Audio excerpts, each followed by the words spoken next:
Hey Encino, looking for low prices on grocery favorites? Find them at your refreshed Amazon Fresh grocery store. Whether you're picking up this week's grocery haul or today's hot lunch, Amazon Fresh is your spot to save big. Head to amazon.com/grocery store opening for info on upcoming store events, this week's deals, and more. Find savings as far as the aisle can see at your refreshed Amazon Fresh in Encino on Ventura Boulevard. Blog Talk Radio. Blog Talk Radio.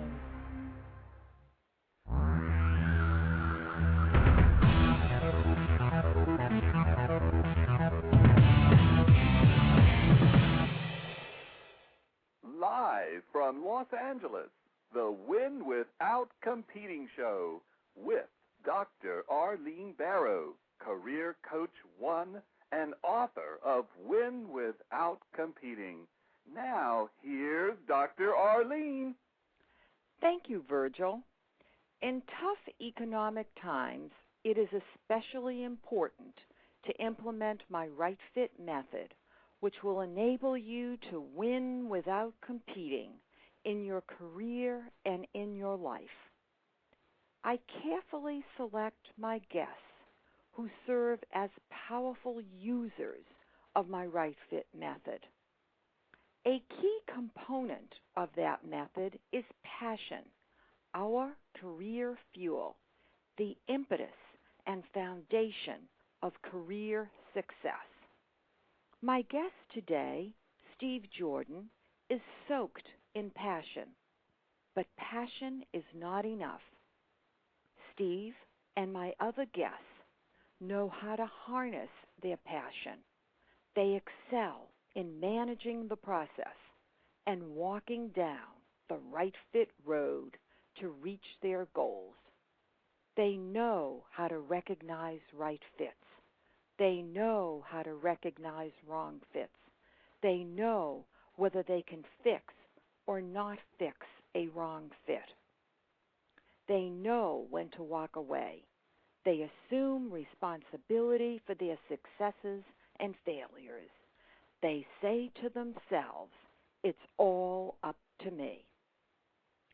Throughout my own career, as a medical school dean to heading a $60 million education program at the National Institutes of Health, and as the founder and CEO of Barrow Global Search, Inc., I have observed that figuring out right fits is extremely difficult for many people to do.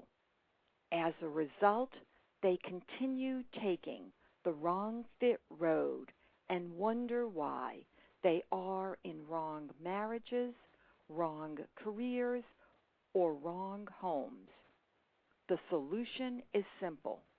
Stop asking who is the best or what is the best. Stop comparing and contrasting.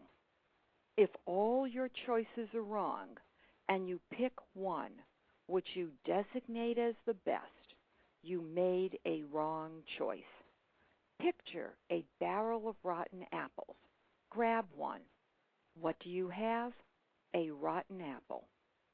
To learn more about my Right Fit method, continue listening to today's show, and after the show, visit winwithoutcompeting.com to read excerpts from my book.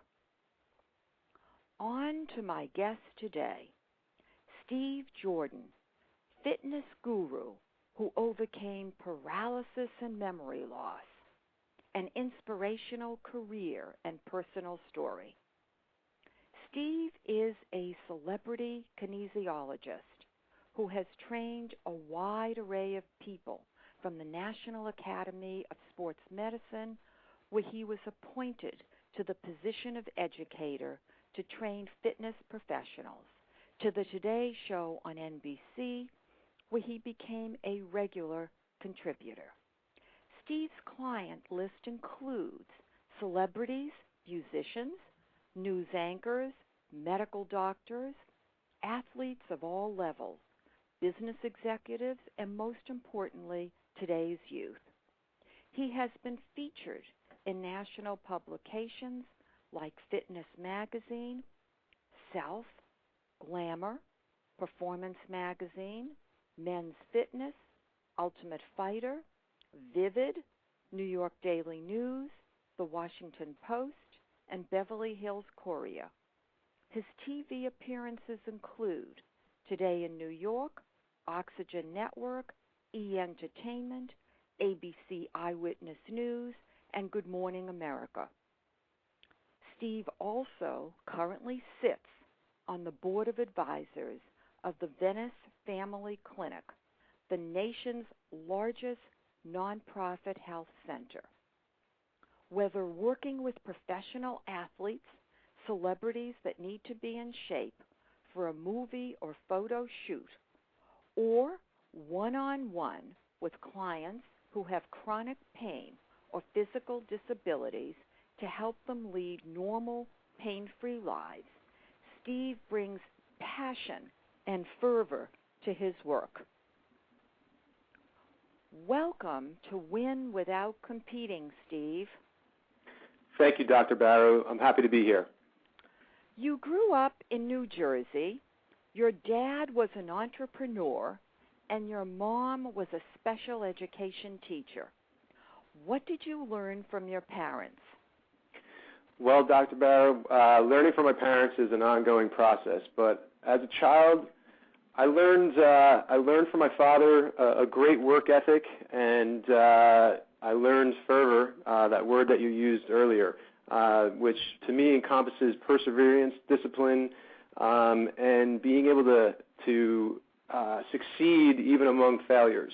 From my mom, I learned that no matter how challenging a time or a student or a person can be in their learning capabilities, you have to keep a goal in mind and use a strategy to help that individual through a process to get them the best information possible. How old were you when you started playing sports, and when did you realize that you had the ability to be an accomplished athlete? Well, I think I remember playing sports at a very, very young age. I would probably say almost 5 years old, but I'm sure it even started before then. I was always a really active child. And I remember some of the first sport that I played that I really took a liking to and excelled in was soccer. And I was quickly lifted from just a normal local team to a traveling all-star team where I had to travel through the state of New Jersey, where I grew up, and play against kids who were of a higher level of competition.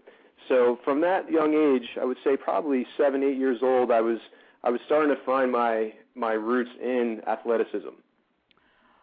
Would you say that your parents encouraged you in this endeavor?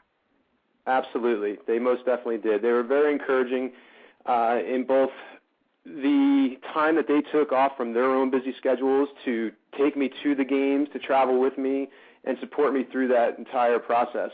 There's no doubt whatsoever that they were a very important part of that part of my life.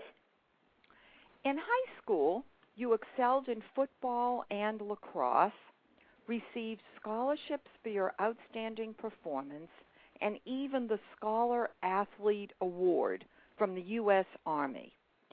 Tell us about the strategies that you used to train yourself to attain high standards. Well, Dr. Barrow, I've again, being someone who was always against competition, someone who was either of equal ability or of greater ability, when I was in high school, all my best friends were a year older than me, and they were all as equal or better in athletics than I was, and I always had to rise to the occasion. So I always looked for opportunity and found ways to use them as resources and mentors and looked up to them to be able to learn from, because they obviously had more experience. And football and lacrosse to me were games that I just found that were almost very balanced in life. Football is a game of strategy, where life is a game of strategy, precision as well. And lacrosse is also a team sport, but there's a little bit more autonomy in there. You can have one shining star on the team that can bring a team a little bit further, which is what happens a lot of times in life as well. So I found a lot of similarities in life there, and I enjoyed it very much. When your older friends were mentoring you, did you keep raising the bar for yourself and raise your own standards of achievement higher and higher and higher? Absolutely. I've never been a quitter. I've never been somebody who has given up or who has bowed down to somebody who's better. I found within me a strength to be as good as them or better than them. And it was always challenging. You know, it's like being the younger brother. And we were all brothers. We were all great friends, and we were all, you know, great comrades on the field as well. So when one would be down, we would all lift each other up. So on kind of being the younger brother of the entire group, the younger brother is always trying to look up to be like the big brother and you know, be as good as him and smart as him and strong as him. So I was always in a position of being the underdog a little bit, but it pushed me to look inside and find that inner strength to be able to rise to the occasion. Well, did you feel that you were competing with them, or that you were using them as a standard against which you were measuring yourself? I was absolutely using them as a standard. Brothers don't compete against each other. We were always, again, like I said, very uplifting to each other. When one was down, we'd pick each other up. We were always on equal playing fields. And when one, it was all about the inner accomplishment that I wanted personally, for my own benefit, that I wanted to be in that position, that I wanted to be the best, that I wanted to be of equal value to them and contribute to those games. How did self-discipline help you achieve high standards for yourself? Well, you know, discipline it's a form of strategy. It's the ability to put an eye on a target, to see a goal, to visualize it, and to set concrete strategies to be able to achieve that, no matter what gets in your way. And a lot of times there's going to be failure along that way. So having self-discipline allows you to work towards that goal with your eye on that ball and that goal, and to be able to overcome those obstacles and those failures along the way and get back up on track. So that self-discipline to me was very important. I was always somebody that was disciplined in many areas of my life, and even in academics, and that's why I received the Scholar Athlete Award from the U.S. Army, just as a token to, you know, show that I was not only good in athletics but also academics. And I've seen a very big parallel in that when I was doing good in academics and I was doing well in school, I was also doing well in sports. If I was doing well in sports, I was also able to focus my attention a lot more on academics.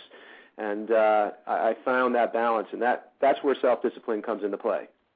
Well, give us an example of how you structured your schedule so we can visualize what self-discipline really means. I think that we all have different definitions, and I don't want to make an assumption. I want our listeners to really know step by step, when you were training yourself, what did you do?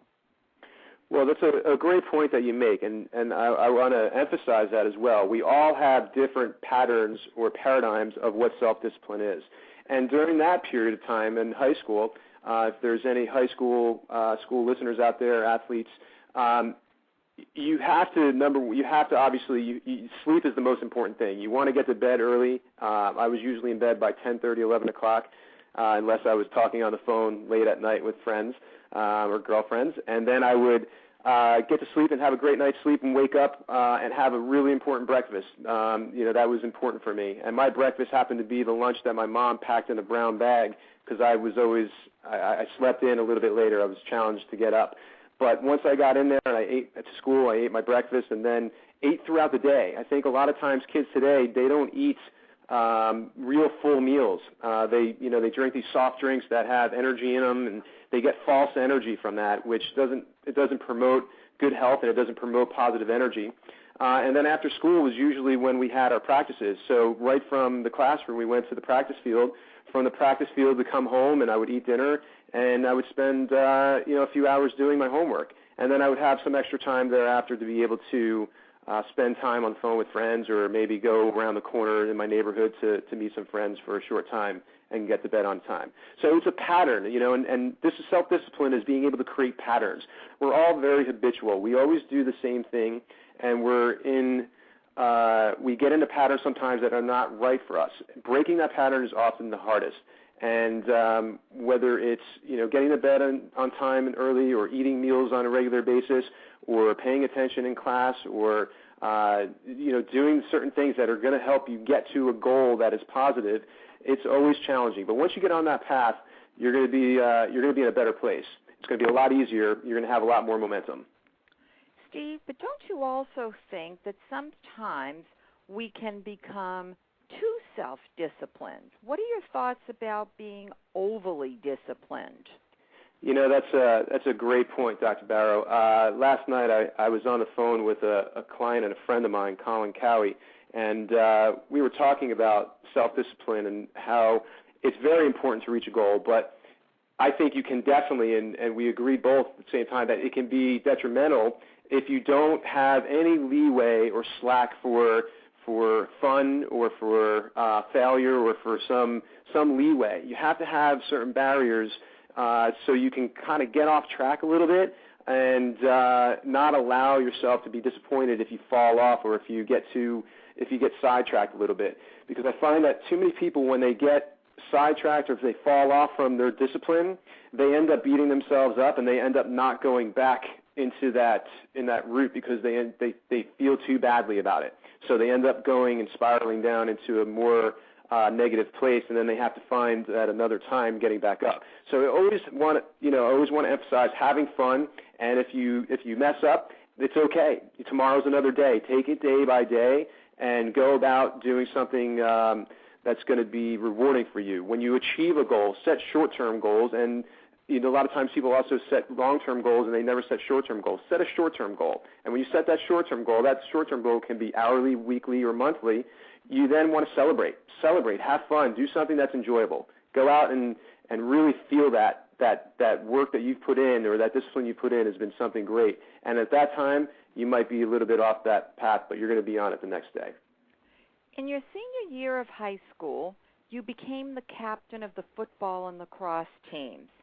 Why were you selected to assume these leadership roles?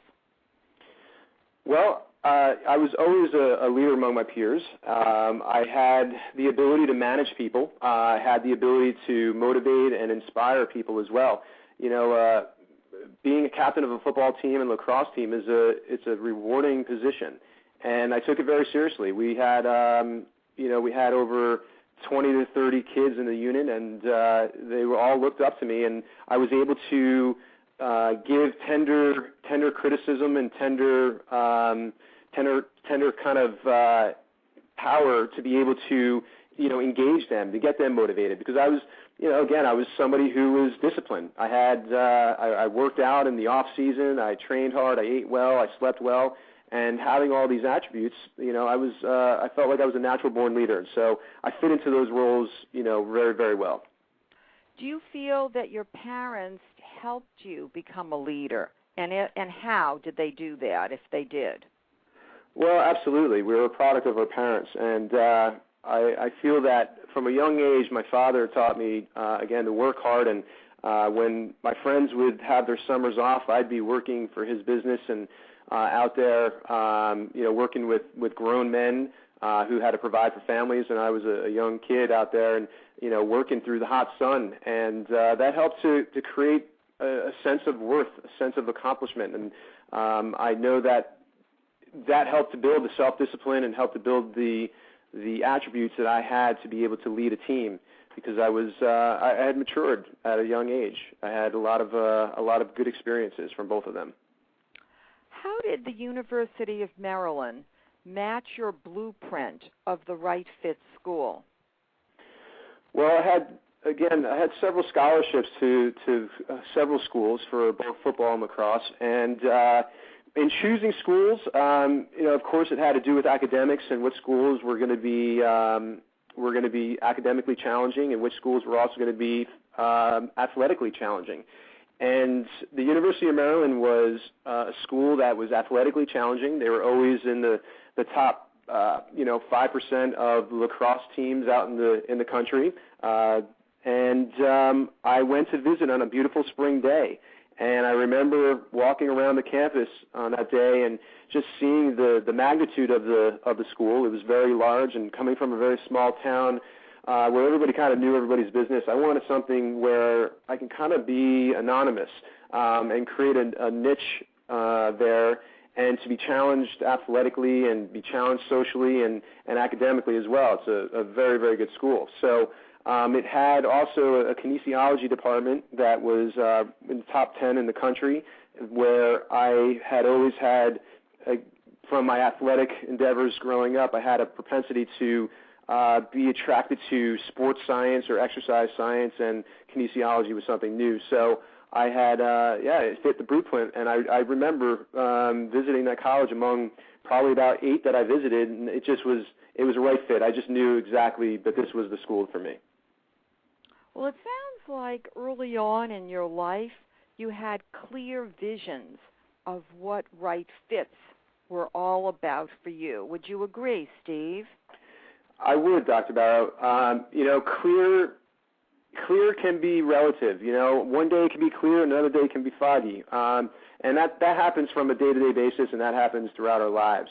It's always being able to take that clear vision and being able to go back to it if it starts to get a little hazy, and make it colorful, make it alive, bring back a purpose and a goal to that clear vision, and it will get brighter. And so I had clear visions, but I also I was flexible in those visions as well. I wanted to do what felt right. I had a lot of intuition as well.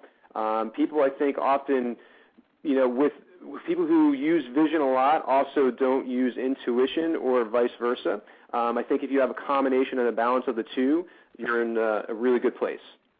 But also, too, I think that, as we will discover shortly as the interview continues, that you have the ability to see an opportunity and seize upon it. And we'll get to those examples shortly. That's absolutely right. You have to seize the moment.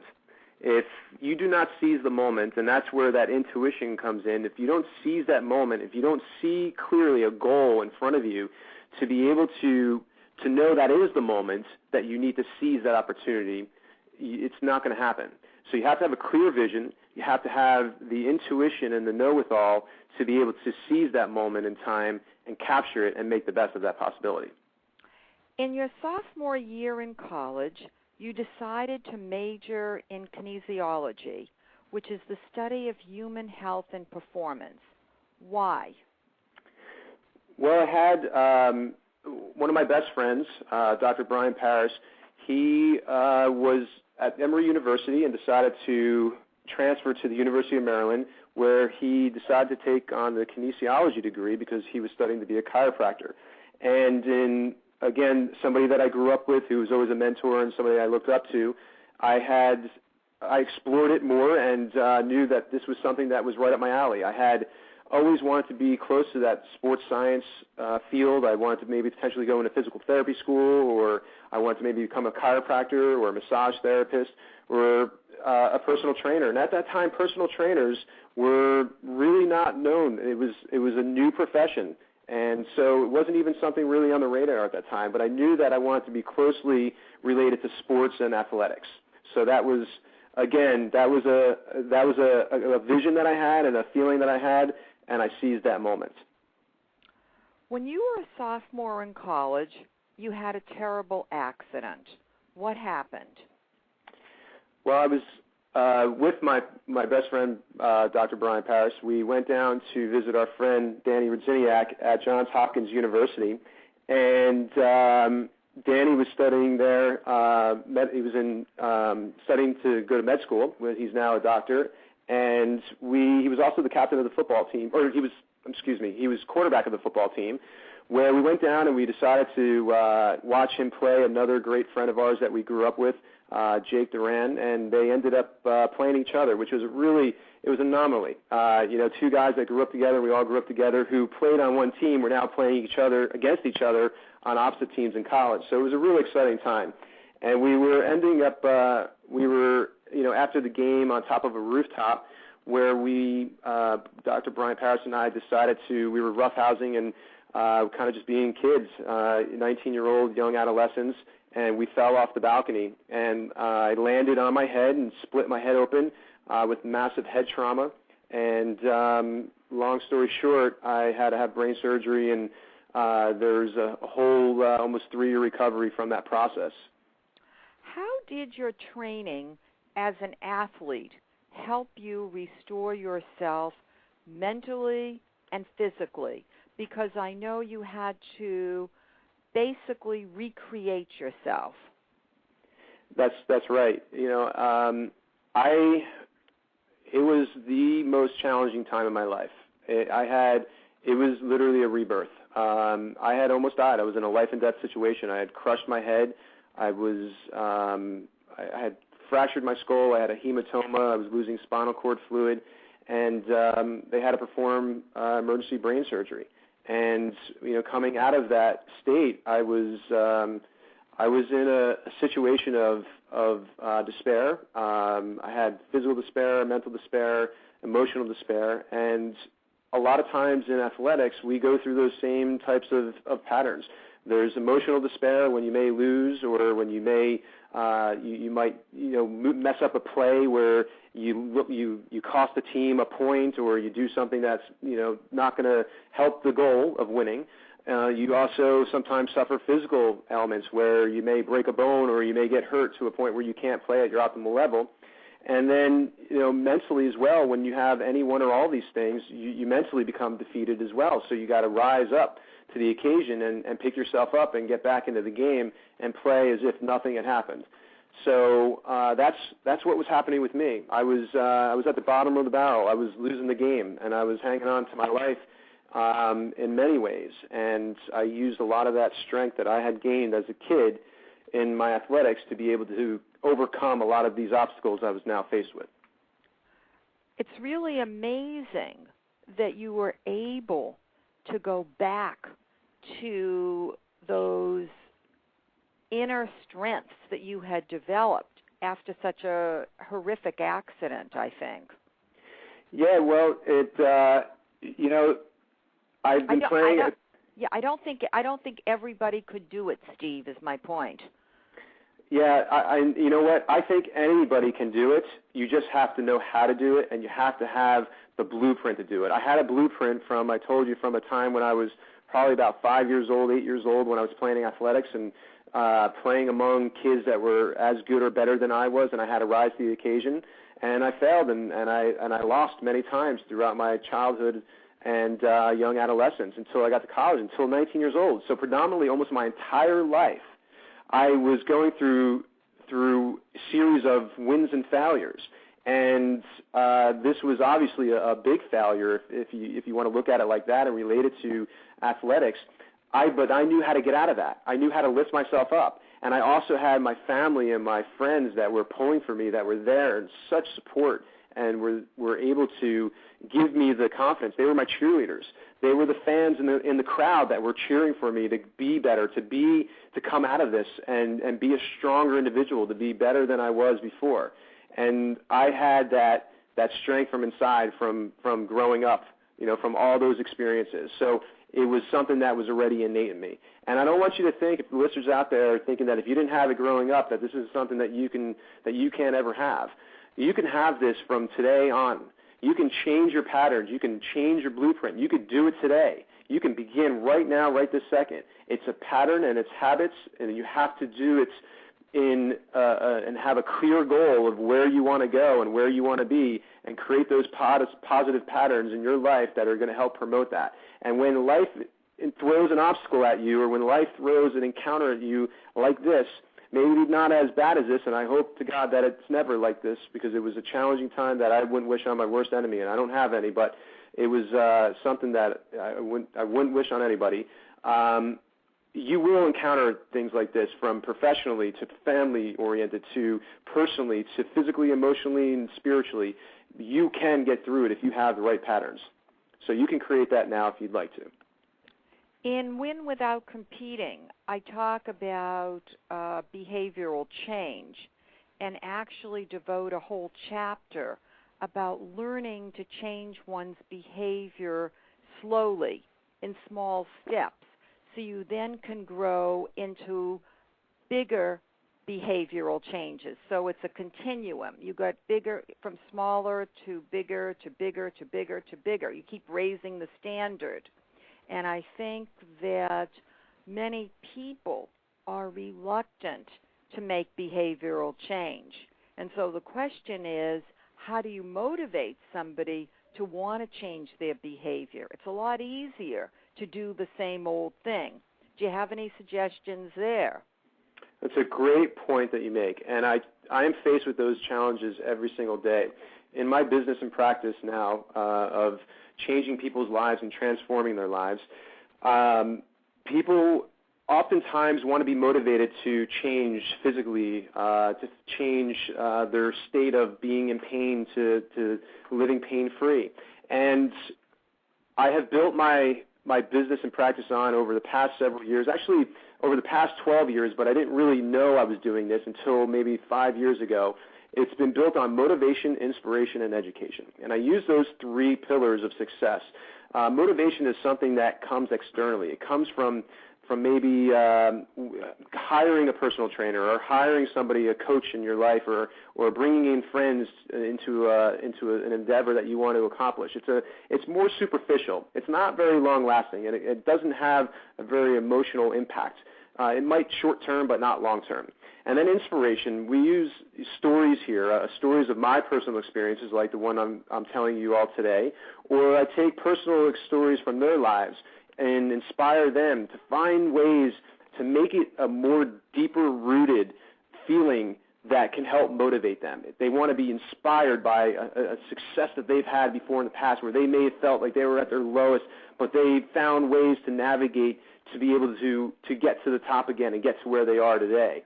That's a way that I use and help people to get inspired, to get a deeper emotional impact into it. And then last but not least is education. I'm a firm believer if you don't know why you're doing it or what you're doing, then you're going to have half, if that, of an outcome. And so I educate people on why they're doing it and how they're doing it and what's happening in their bodies and what's happening emotionally, what's happening mentally to help them get them to their goals. So to answer your question, yeah, you can be motivated to do all this, but you have to bring in other aspects. And in my formula, the motivation, inspiration, education has worked wonders. If somebody encompasses and brings all of those three attributes in, they have a recipe for success without a doubt.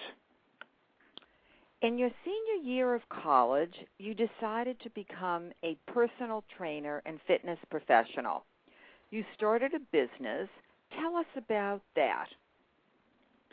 Well, I was taking summer school, and I had to do that since the accident rendered me to lose a semester of school and to lose a little bit more than that, too, because I had a lot of mental recovery. I had lost short-term memory, and I wasn't sure I was even going to be able to come back to college. So I ended up taking summer classes often, and there was this one elective this one summer, and it wasn't offered very, very much, and it was called the American College of Sports Medicine, the ACSM certification, which is a gold standard in the industry, and I decided to take it. And during that process, I was getting a haircut from my local barber, and I always, a barber will tell you that they often hear more than your psychiatrist hears. You have a very open relationship with a lot of them. You're sitting in their chair for half an hour, sometimes more. So, conversations tend to be loose.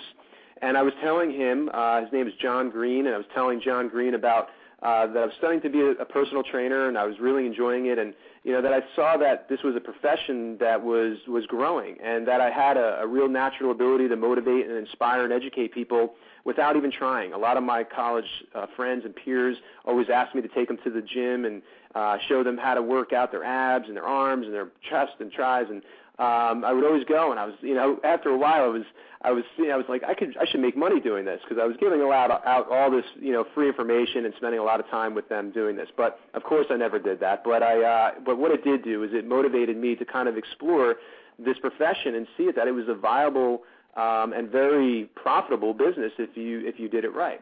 So after the summer, I got certified, and I ended up talking to John, went back to him, and told him that I was now a certified personal trainer, and if he wanted to train, because he had told me he was interested in it, and when I was certified, to come back and talk to him, and he decided to start training with me for $20 a session for 1 hour. I would meet John over at the gym, and we began working out 2-3 times a week, and within a short amount of time, within a month, this is somebody that had never worked out before. He started to see great results. He felt more confident. He felt better in his body. He was physically and mentally able to do things he was never able to do before. And through his word of mouth and his promotion, I built a small business in a short time of 6 months, where I had 5 or 6 clients in the College Park and Washington, D.C. area while I was going to school full time, and it was a great, profitable, and rewarding business. What do you think you said that convinced him to first allow you to work with him?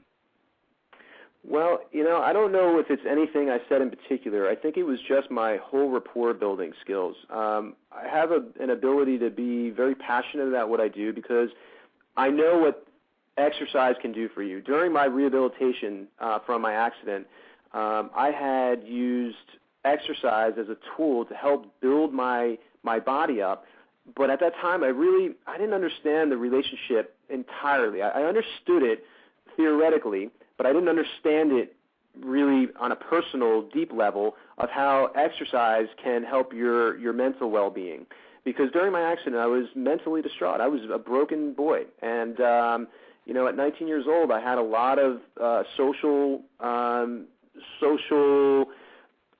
criticism, and I had a lot of social responsibilities that I wanted to be able to adhere to, and I had to be able to stay strong. And exercise was something that helped me grow. It helped me grow my body, but it also helped me grow my mind. So, I was able to keep this balance together and see the power that exercise has. So I speak with passion and through personal experience when I talk to somebody about it, and I think that he was won over by that. It's really hard when you see somebody who's so passionate about exercise, who's so passionate about the attributes that exercise and creating a mental well-being comes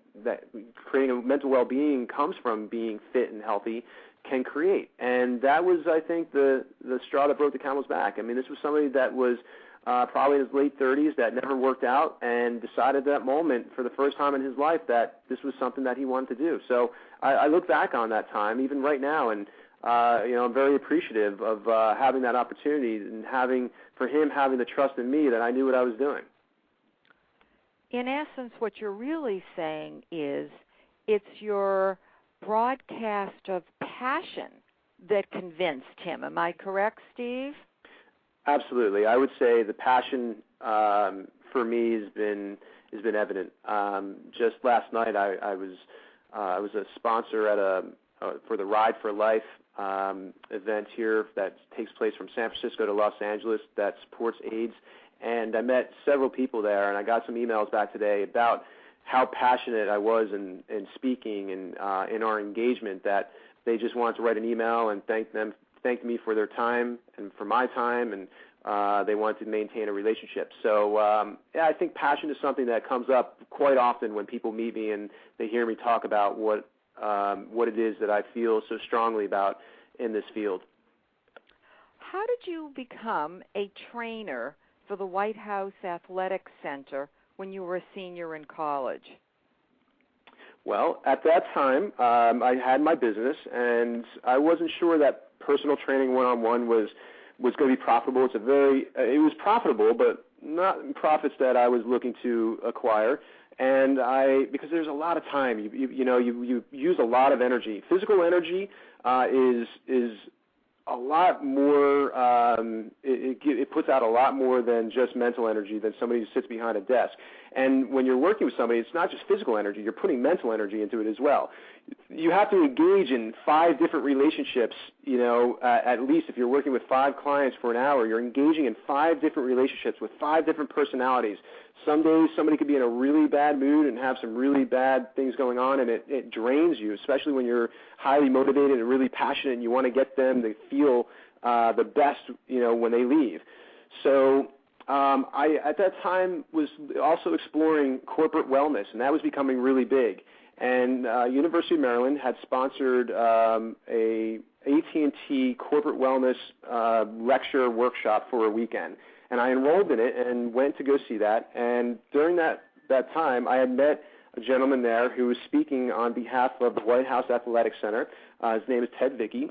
And I approached him after his presentation, and I'd always been attracted to the stars. I've always been somebody, if you reach for the stars and you fall on the moon, you're going to be in a really great place because there's not too many people on the moon. And I went and talked to him, and just in a short 5-minute conversation, he asked me if I had a resume, and I didn't think anything of it, and I didn't have one with me at the time because I didn't really think it was about jobs, and I wasn't prepared for that. So the next day I brought one in, and I gave it to him, and 2 weeks later I got a call and was asked to come in for an interview, and I was hired. I was hired to be a trainer, training senators and congressmen and staff under the Clinton administration, and that was the pinnacle of my career, and it had established the framework for the rest of my career.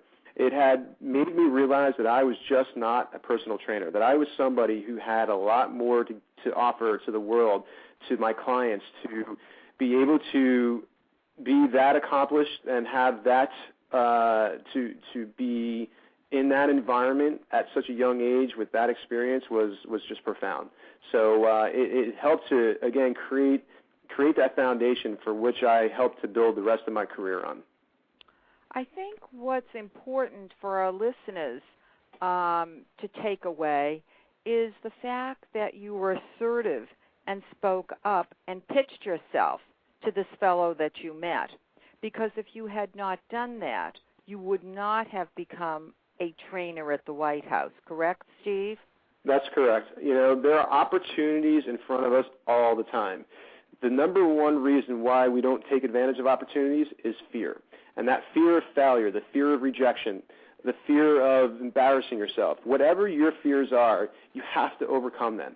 And you have to be yourself and approach a situation with just a humble attitude and a humble way about you that is it's non-confrontational, it's not over challenging, and it's not going to intimidate, and it doesn't look too needy. It's just, being yourself and going into a situation and really admiring the situation and being able to, that's all that I was doing. I was admiring his presentation. I was admiring his passion and his vigor and fervor into his career and into what was going on with his presentation. And that's what I was attracted to. So, with that, just that honest interest, it helped to land me that job at the White House.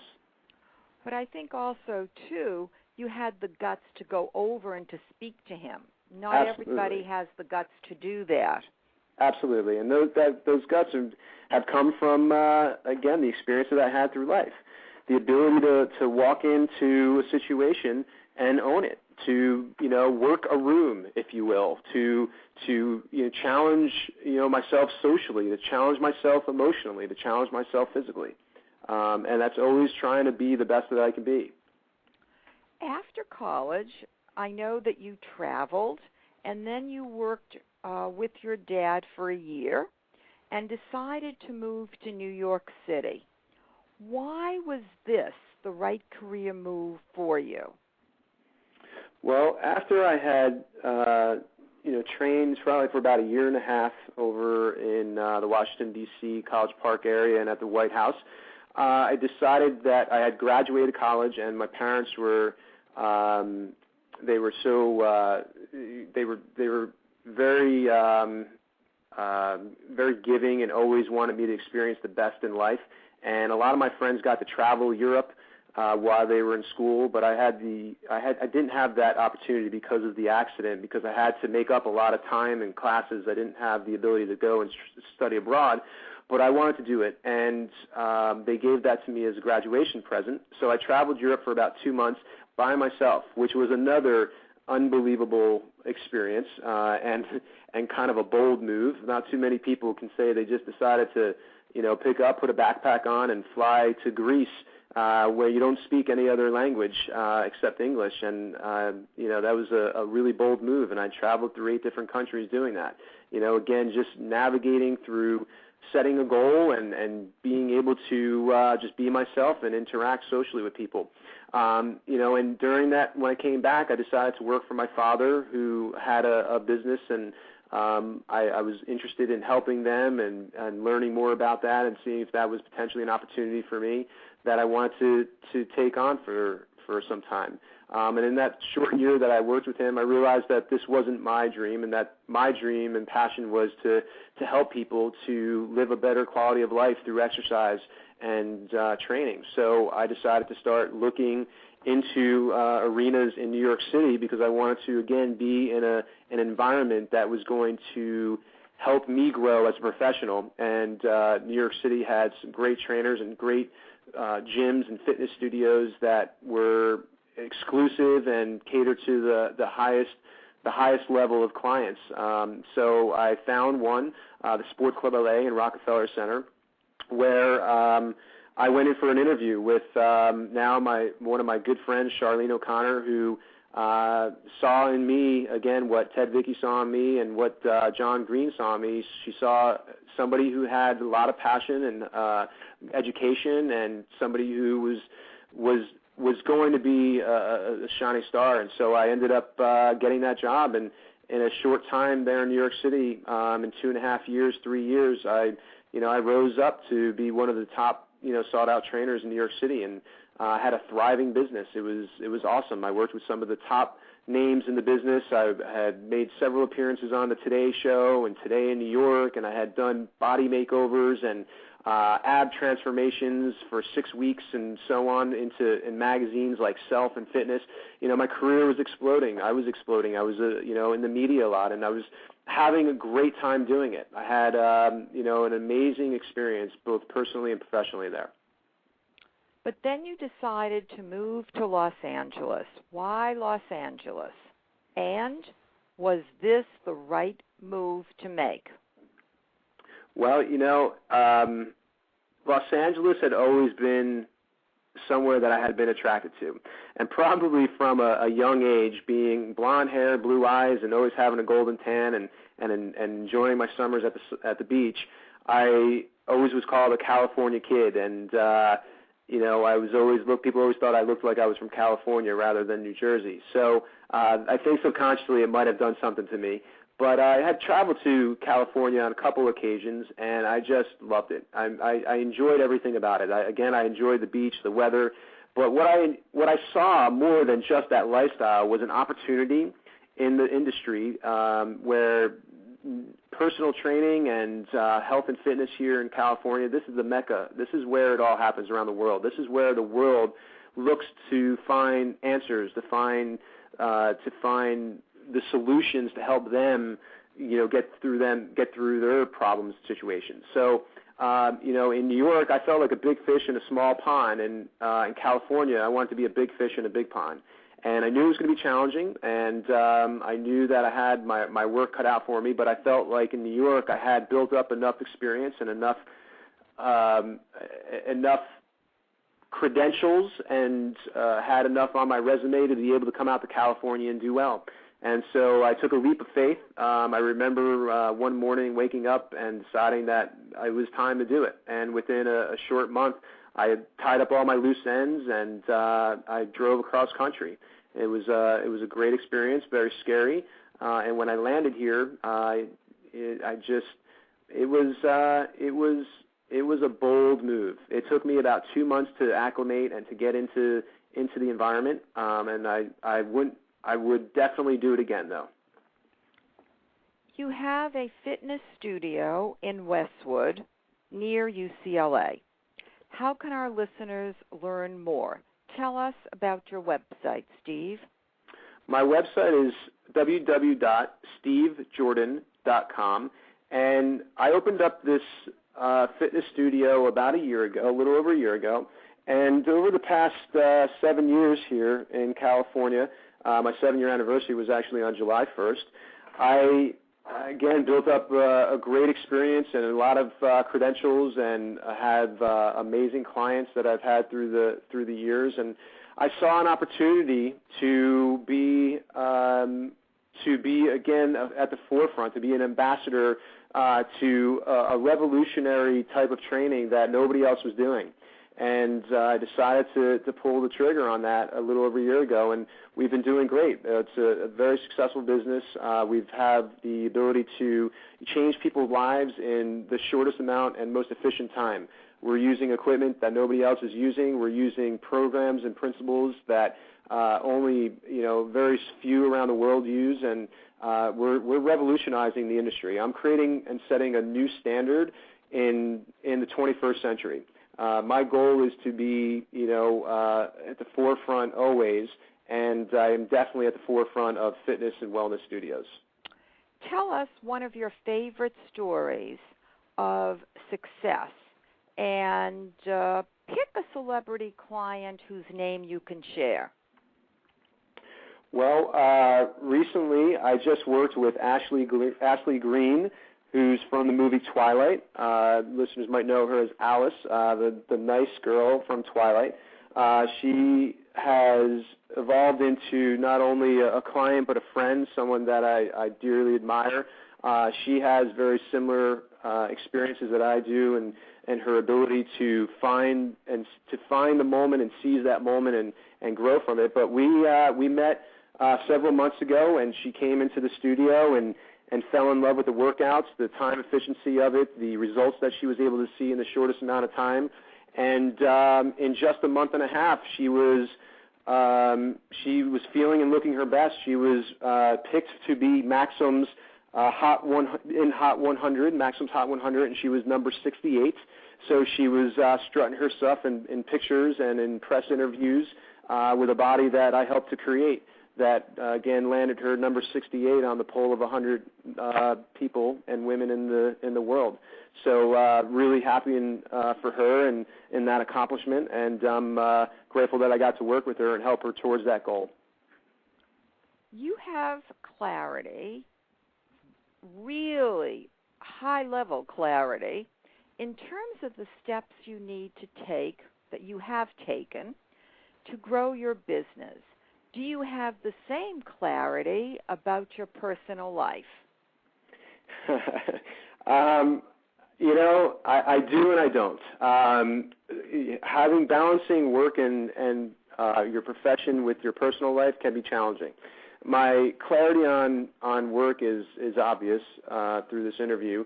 My clarity in my personal life, it wanes sometimes. It definitely is not clear all the time. I'm human and I'm not perfect by all means, but I do have a clear vision that one day I'd like to get married and have kids and raise them to be better than I could be, and offer them the same types of experiences that my family and parents were able to provide for me, and hopes that they take advantage of that and grow up to be outstanding citizens that offer the world something that it needs.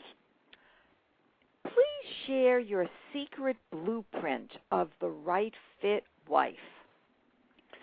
Well, you understand, it's just you and I. Just for a moment, don't think about the listeners. Well, I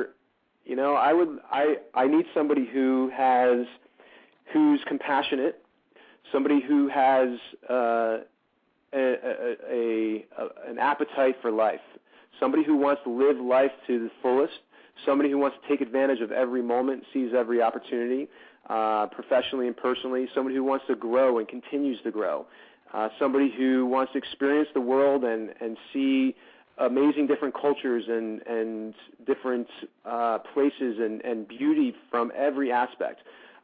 Somebody who, physically likes to take care of themselves, who sees the same type of passion and the same type of opportunity that you can get from treating your body well. We're given one body in life, and we're given one opportunity to take care of that body. You have to consider your body as, they often say, your body is your temple, and your body is like your home. If you don't treat your body well, then your body isn't going to represent the world well, and that comes from just physically and emotionally and spiritually. So I want somebody who can also see that value in treating their body and their mind and spirit as well as I do. And someone who will equally respect me as I respect them, and who wants to be able to have kids and grow into a bright future. Are you looking for a professional woman, or would you prefer that your wife stay at home? You know, it would be a professional woman, but somebody who has a profession that might be flexible, or who might find value in staying home if she had kids for a short period of time, like my mom did. My mom had a profession, and when my sister and I were born, she took time off to raise us and be able to nurture us and give us the things that we needed. And then once we were old enough to be able to take care of ourselves, she went back to school and pursued her passion. So I think that somebody who has a profession and who has a zest for their own career is going to be important. And today, people can work from home. You don't have to go to an office. You don't have to go somewhere very far to find a career or to earn an income and find value in a profession. You can do it from home. So someone who I think can balance those two acts, or who has the flexibility to be able to do that. Steve, you are a win without competing man. You know your core identity. You are soaked in passion. You understand right fits. You compete with yourself and raise the standards against which you measure yourself. You manage the process to achieve your goals. You think outside the box.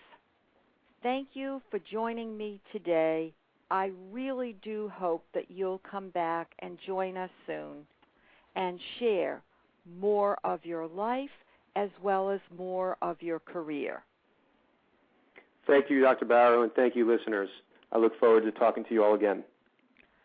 Please join me again next Wednesday, August 5th at 5 p.m. Pacific Daylight Time.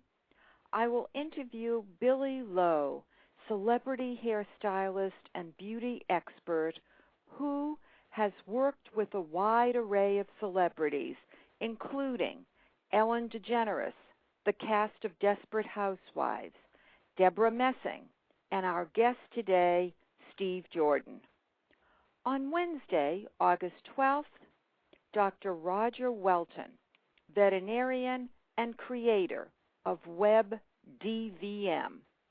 On Wednesday, August 19th, Jack Fuhrer, editorial director, UCLA Magazine. I would love to hear from you. Please email me, drbarro@winwithoutcompeting.com, or call 310-441-5305. To learn more about the Right Fit Method and my book, Win Without Competing, Career Success, the Right Fit Way, visit winwithoutcompeting.com. For information about career coaching, visit drbarro.com. That's drbarrow.com. And for search services, barrowglobal.com. Remember this trigger tip.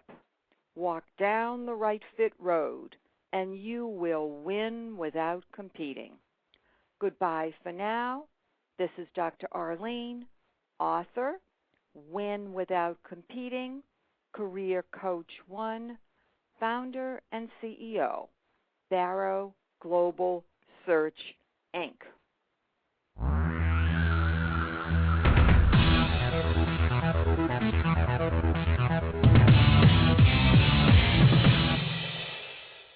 Hey LA, fly nonstop to 10 cities with Avelo Airlines from Burbank. Enjoy everyday low fares, reliable service, and no change or cancel fees. Use promo code IHEART for $20 off round-trip fares through June. Visit AveloAir.com to book your trip. Plus, win 2 round-trip flights to any destination, whether it's a wine weekend or a city adventure. Avelo Air has you covered. Visit iHeartAveloFlyaway.com to register. Don't miss this incredible opportunity to fly with Avelo Air. Register today and get ready to say hello to Avelo. That's AVELO Air.com.